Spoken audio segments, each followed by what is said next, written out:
Have you ever stopped and wondered how AI gets so smart? It can feel like pure magic, right? But the truth is, behind every single brilliant AI, there's a secret, a hidden and incredibly patient teacher. Today, we're going to pull back the curtain, meet that teacher, and really dig into the invisible work that makes our modern world tick. I mean, think about it for a second. You type cat into your photo gallery, and bam, instantly there's every picture you've ever taken of your furry little buddy. How on earth does it do that? It's not magic, and I can tell you the phone definitely did not figure that out all by itself. And that is the secret. Before your phone could ever recognize a cat, a person, or more likely, a whole lot of people, had to teach it. They had to show it a picture and say, "This is a cat," and then do it again and thousands, maybe millions of times more. This whole teaching process, it has a name, and it is, no exaggeration, the absolute foundation of modern AI. That teaching process is called data labeling. It's the essential but so often overlooked job of showing an AI how to see, how to understand, and how to make sense of the world, our world.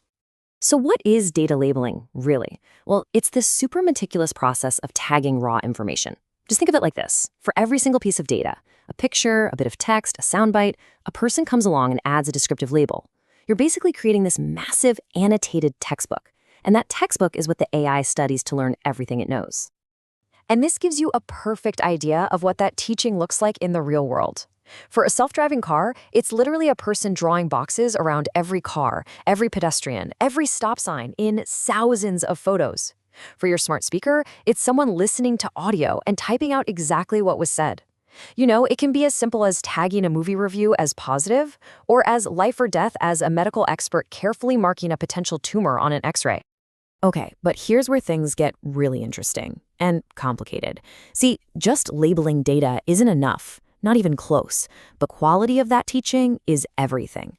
Because, just like in any classroom, not all teaching is created equal. And if the teacher's bad, well, the student is going to be a mess. Just look at the difference here.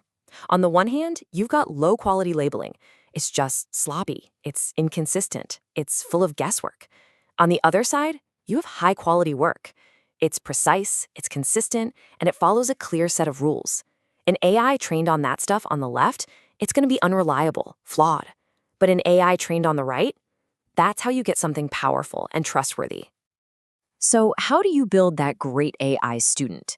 You've got to start with a blueprint for high-quality data. It really boils down to 5 key things. First step, accuracy. Is the label actually correct? Simple enough. Then consistency.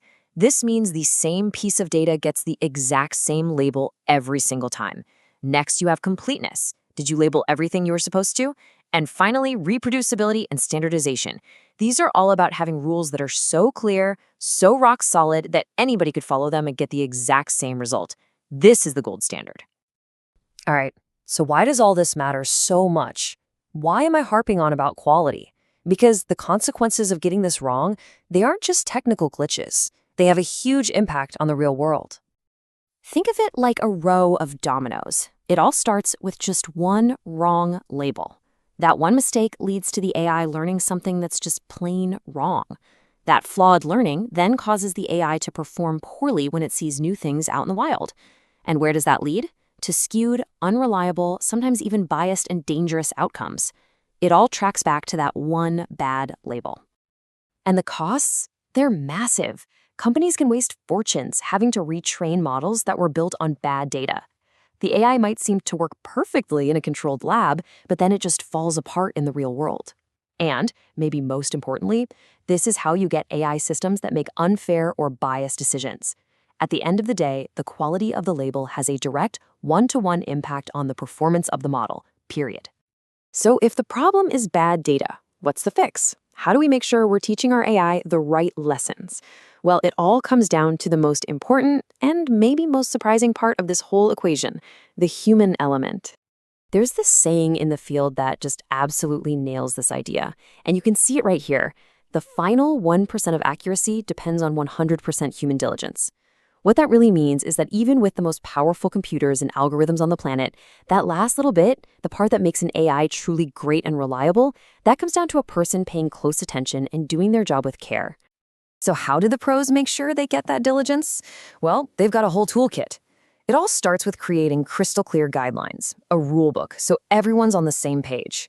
Then, they often have multiple people labeled the exact same data so they can cross-check for mistakes. They run constant quality checks and audits. They even keep a perfect gold standard data set on hand just to test their own work against.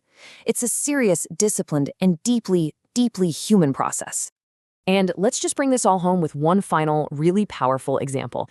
Think about medicine. An AI is being trained to spot diseases on X-rays. Now, if a human labeler accidentally marks a healthy spot as a tumor, or worse, misses a real one, the AI learns the wrong lesson. A single wrong label, just one moment of carelessness, could literally lead to a patient getting a misdiagnosis. I mean, the stakes just don't get any higher than that. So the next time your phone magically finds that picture of your cat, just take a second to remember the invisible army of human teachers that made that possible. And it leaves us with a really big question. If every AI we build is just a mirror reflecting the data we show it, we have to stop and ask ourselves, what exactly do we want that reflection to say about us?